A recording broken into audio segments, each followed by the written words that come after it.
Thank you so much. So I see that you wrote in here that you want to know how to effectively promote your book on social media, right? And then the Hmm. second thing you said is preparing for publicity interviews. Yes. So tell me first what your social media looks like. Like how many followers do you have? What's your favorite platform? That kind of thing. Yeah.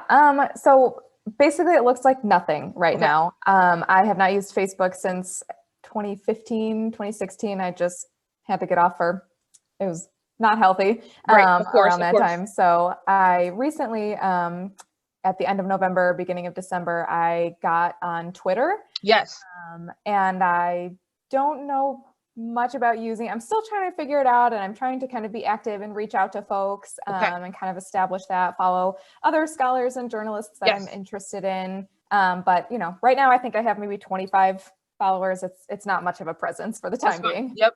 Yep. So first of all, you're starting off on the right foot because Twitter is definitely where you need to be. Facebook is more like a mailing list of your friends and family, right? Think about it like that. Sure. And Yeah. Twitter is actually where all the journalists are. Like every journalist in the country is on Twitter, and the journalists are the ones that are going to be covering your work, getting you visibility and media attention. Right. So, okay. So, second, tell me what your book is about.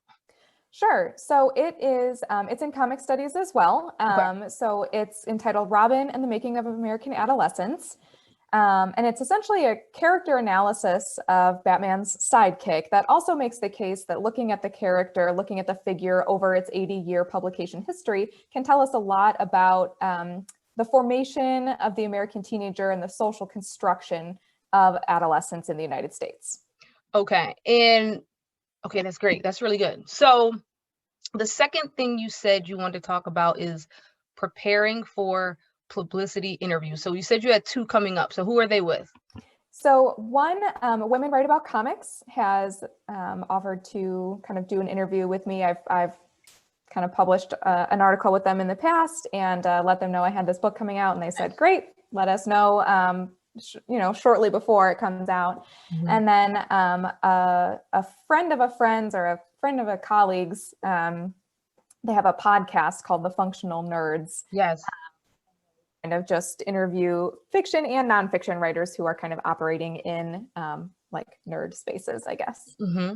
Okay, that's beautiful. So we only have 30 minutes. So Right. you tell me in this 30 minutes, do you want me, I can give you a system. So first of all, if you want to promote your book on social media, you have to get more followers.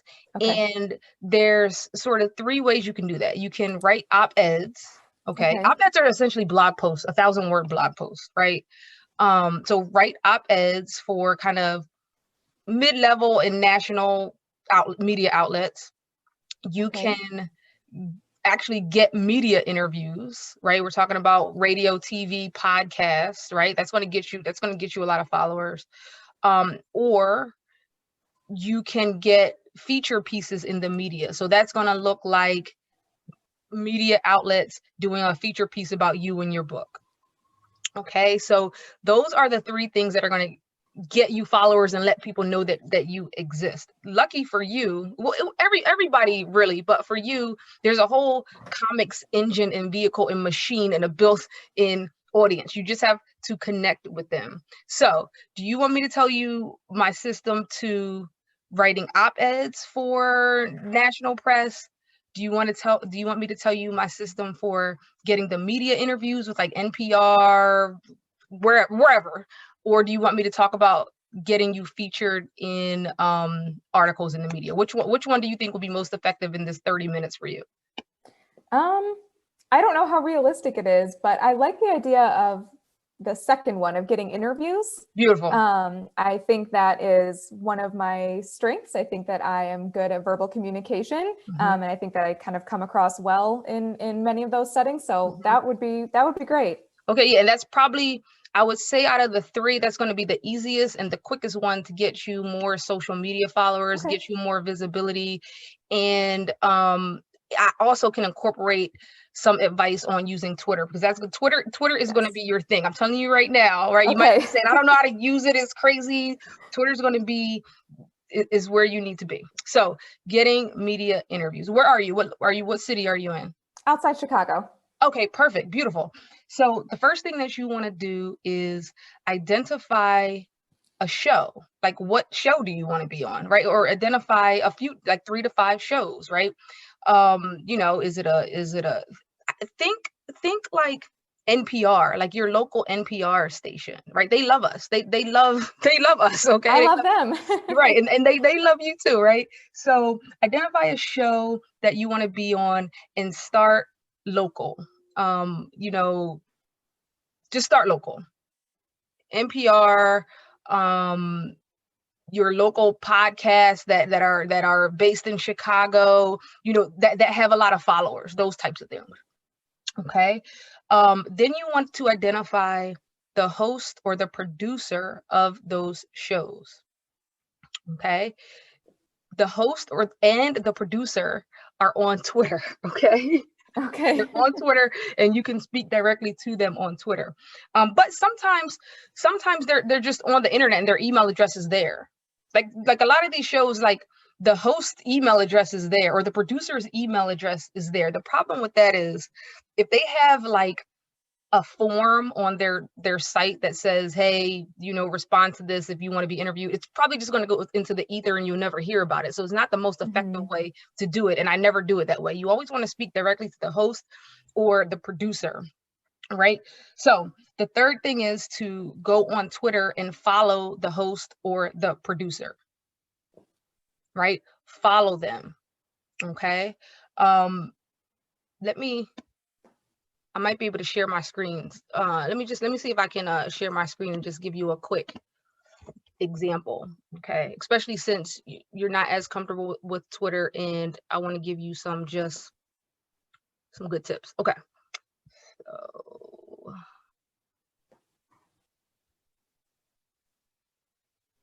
should be there. Yep, okay, I got it. Okay, good. So let me give you an example. I was on The Breakfast Club, right? It's one of the most popular radio shows, particularly for the Black community in New York, right? And Barack Obama's been on there, Hillary Clinton, and little old me has been on there, right? And so most people are like, how the heck did you get on there? And I'm going to show you. So I decided, first you got to decide that you want to be on the show. That's what I mean. Identify a show, identify the people on the show. I knew that the most popular host was Charlemagne the God. So let's see if we can just find him in this. There he is, right? So this is the same process you would go through. Who's the host, right? And sometimes the producers' names will be on their website. Okay, so also follow the producer. In this case, the producer's name was nowhere on the internet because it's a high-end show. So it's not like the producer's name is just there, right? So I went to his page. I followed him. Okay, so you just click follow. Now, I know that Charlemagne is following me because I can DM him.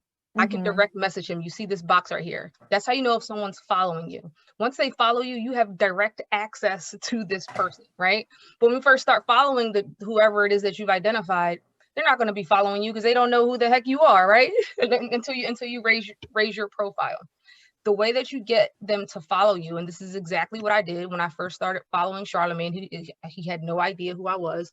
You start reading the things that they're tweeting about, right?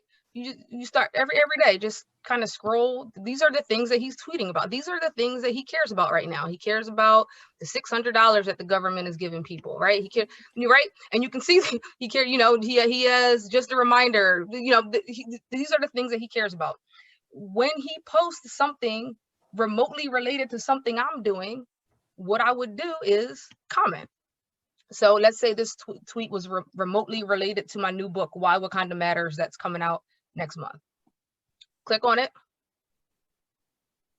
And I'm just going to type something relevant to what he's saying. So let's say he tweeted something about, I can't wait for Black History Month next month.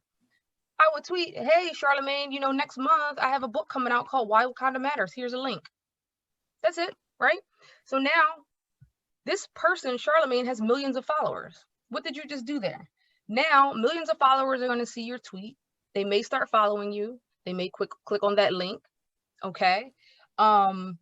Charlemagne may read that and like it, right? He may like that tweet. So that means he just hits the little heart button, right? Okay. What you're doing now is you're trying to get him to follow you. And for high-end media, this might take a while, but for journalists, this could take a day. It just depends on who, the outlet that you're targeting and the comments that you're making. But the idea is you're just engaging with their content when it is relevant to something that you're doing. So this is exactly how I got Charlemagne to follow me. One time he posted something about how he liked comics or something, and I responded, "Hey, I write comic books, check this out."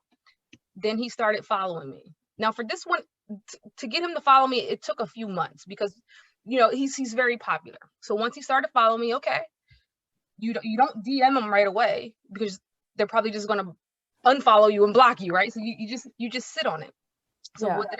what did I do next? Next, again, you're following and seeing what he's talking about and seeing what he's engaging in. So there was a little controversy where people were mad at him because he didn't treat one of his LGBTQ guests right. They didn't like the way he treated the LGBTQ guests. And so I commented, "Hey, you should have me on your show. I'm an LGBTQ like, you're being opportunistic." Okay. Okay. And then what happened was actually one of my followers said, "Hey, yeah, you should have Dr. Sheena Howard on there," right? So now you got another person saying, right? So, and it's all because I did the work, right? I did these set of activities. So that was a perfect time to DM him. Why? Because he's getting all this flack from this group of people. He wants, I'm thinking like a host and a journalist. I know that he wants to correct that this is wrong because I've been following him and I know that he cares about this stuff. I'm going to show you the exact message that I sent him. This is the first, let me see. This is the first DM that I sent him. Let's see. We won't read the whole thing, but it's brief. It's a few sentences. Let me move it up a little bit. "Hi, Charlemagne, just writing to let you know that I'm available for interviews. On July 19th, I have this comic book coming out. As a Black woman, I'm breaking into the white and male-dominated comics industry, blah, blah, blah, blah, blah," right? In addition, I have the Encyclopedia of Black Comics coming out, right? Let me show you the second. Then I finished it up, but I hope to hear from you. Please forward this along. I didn't even make it seem like I was pitching anything. I said, please forward it along, right? You just, look what he said. Yeah. Right? "Okay, could you contact Eddie and let him know I said to schedule you?" That's the producer, right? And I'm not telling you this to make it seem like this happened overnight and it's easy. I'm telling you that you need to, when you want to reach the media, you want to minimize luck and maximize strategy. And these are the sets of activities that are going to get you on the media platforms that you want to be on. Now, of course, before this, I had done a lot of smaller media spots, right? Podcasts that maybe had, thousands of followers that later on blew up and became, so but this same system that I'm teaching you is a system that you use for all of them. Is that some of them are quicker than others. And what I did was when I got this email address, I emailed him, right? I'm not spending thousands of dollars on a publicist. Now, there are a set of activities that I had to do after to kind of solidify the interview, and a set of activities that I did before, which I just explained to you a little bit here. But basically, that's the process, and that is the power of Twitter. So identify the person, tweet them or email them. If we're talking about like local Chicago shows on NPR, those types of things, podcasts and stuff like that, you can find their email address and pitch them directly. When you pitch these people, 3 things: significant, timely, and relevant, right? I teach this in the Power Your Research e-course. Make it seem like what you're talking about is significant, is it timely, and is it relevant, right? Did a new Batman series come out? Is comics being talked about in the culture for some reason?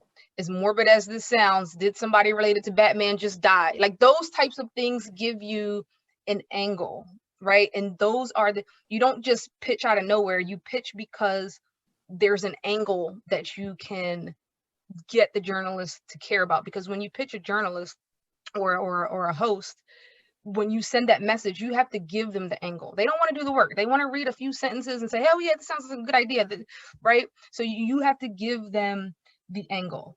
And yeah, so that's basically the process. Now, for like, let me tell you, for like a local NPR in Philly, I have a very good relationship with them, and I've done the same process that I'm telling you, so they know who I am now, and then you keep that relationship with them. But when I first reached out to one of the hosts on one of the shows in Philly, since I knew they didn't know me, I didn't have a big following, I attached my press kit to the email. Right. So it's an electronic press kit. Now, in the Power Your Research e-course that I'm going to talk to you about in a minute, I go over like what a press kit needs to look like, what it should entail, right? And you know how you use it. Most of the times when you're pitching journalists and media, you don't want to add any attachments. Like don't attach anything else. But I like when I know that it's a journalist or something that doesn't know me. I don't do it anymore because people know me, but at the beginning I would do my little pitch, and then I would say, hey, attach is my press kit, just so you can learn a little bit more about me. So they didn't have to open it, right? All the information was already in the initial email that I sent to them. But when they hit that press kit, you know, you already have a couple of interviews coming out. You would put those in the press kit, right? You would put things that you publish, right? You have your nice headshot on the first page.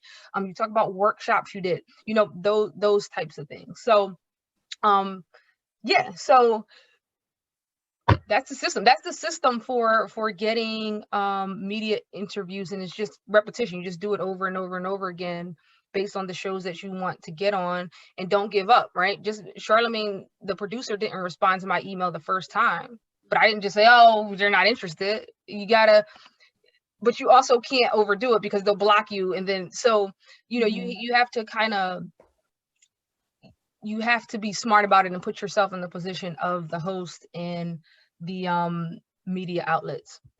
Let me see, what else did you?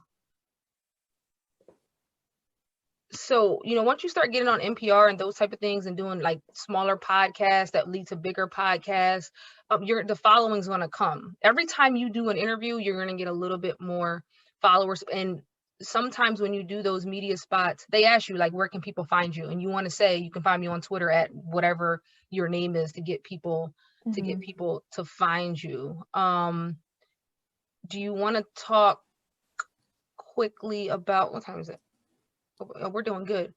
Oh, the other thing is, when you get media spots, like if you start doing op-eds, you start doing interviews, you always want to share them out on your social media and spend like $10 on a Facebook boost post, or, you know, $10 on a Twitter boost post, because that further amplifies your voice and it gets people to follow you. And it's not an expensive thing to do. So like literally $15 will get you to reach like 3,500 people, right? Those types of things. So you said that you have a couple of media interviews coming up and you want to talk a little bit about preparing for them. So tell me a little bit about what you're thinking. I'm actually wondering instead if the remaining time we could circle back to one of the other kind of like 3 options that you gave at the beginning, because I'm also interested in doing more kind of like writing and getting myself into more like non-academic publications. Yes. So if we have time to talk about that instead, I actually think that would be great too. Absolutely. So op-eds, which are just blog posts, right? Op-eds, they're blog posts. They're usually 1,000 words. I mean, people that I would say at the beginning, that's how I got most of my following, is just, I mean, relentlessly writing op-eds. Put yourself on a schedule. Like, say I'm just going to do one a month. And again, it's the same 3 things that I teach people: timely, relevant, significant. Is the op-ed that I'm writing timely, relevant, and significant? You want to be opportunistic about this, okay? In the Power Your Research e-course, I actually give a calendar of all of the holidays and special, like every day is the quote unquote like holiday, Indigenous People Day, like whatever, Women's Month and Women's Day and Sibling Day and Brother Day, Father's Day and Mother's Day, right? But those things are the angles that you use when you pitch your op-ed, okay? So even places I know like Philly, again, NPR, they have a blog site off of the local station. And you write your op-ed and then you just pitch it to whoever you want to pitch it to. There's a 5-step system for that we don't have time to go over. But it's essentially identify the places you want to publish this op-ed, right? Find the contact information. You write the post, okay? Find the outlet that you think will publish this thing, that cares about this thing. You're not gonna just send it out to a media outlet just because it's popular. That you're not gonna get a response. You want to send it out to a journalist that has written or cares about this area, whatever your area is. But I also like to show a Venn diagram to help people understand that yes, you have your niche, which is going to be, let's just say it's teenagers in whatever it is. But then you have the culture, and you want to reach the spot where those intersect. So when you're thinking about op-eds, you're connecting it to anything that's going on in the culture right now, right? I talked to a lady yesterday whose research is comics, the history of comics in museums. Okay, she does the history of comics in museums. We were talking about writing op-eds. Okay, right now, I told her right now there's a conversation going on about taking Confederate flags and Confederate soldiers and statues and putting them in museums, right? You might not think, well, that doesn't have anything to do with comics, but you're a museum. You focus on the history of museums. So when you're pitching, you have your blog post, right? The blog post is about whatever your take is on that issue, and you say, I'm an expert in the history of museums, focusing on comics. Here's my blog piece. I'd love to get it published in your outlet. You attach the blog post to the journalist. Usually, if it's an op-ed, you're going to be targeting editors, right? Not journalists, editors, whoever edits whatever the paper is or the news outlet that you're pitching, right? So you have to think about that Venn diagram when you're thinking about your work. Here's the thing that you're an expert in. Here's what's happening in the culture or the country. And it's that middle spot, that overlap, that's going to help you come up with the angle to pitch the op-eds. Right. And then once you write op-ed, you can, at the end, right, you have your Twitter handle, you have, just publish this book, or you have a link to the book, right? You get all of that. And early on, I just put myself on a schedule to publish one op-ed a month. And I started out with just publishing in like the local New Jersey paper, the Trentonian, like papers that, here's the thing. I published op-eds in the Trentonian, which is a paper that you've never heard of and nobody's ever heard of. But some of these blog posts are argumentative, right? Because you're essentially making an argument and supporting that argument. And it got retweeted by like someone who's on like Fox News all the time because he was all pissed off at me, whatever. But he retweeted it, and then he was mad at me, and then he found me on Twitter. I'm like, oh, this is great, right? Because he had like 10 million followers. This is great, right? So so that's what happened. So you might think, oh, it's just my local, suburban paper. No, because when you publish those, sometimes the larger outlets pick them up, but more importantly, people are following you and seeing what you're doing. People are going to respond, right? And then you're going to spend $10 to boost post it and get that kind of thing. Yep. So hopefully this was helpful. I tried to fit a lot in there, and I think we got like 5 minutes left. But since you did do this call, I am gonna follow up with you with a follow-up email. I'm gonna send you a link to the Power Your Research e-course at a discounted price. And I mean, we go through all of the things that I just told you, just in a way where you obviously can sit with it and get more examples. And we talk about the electronic press kit. I give you examples. We talk about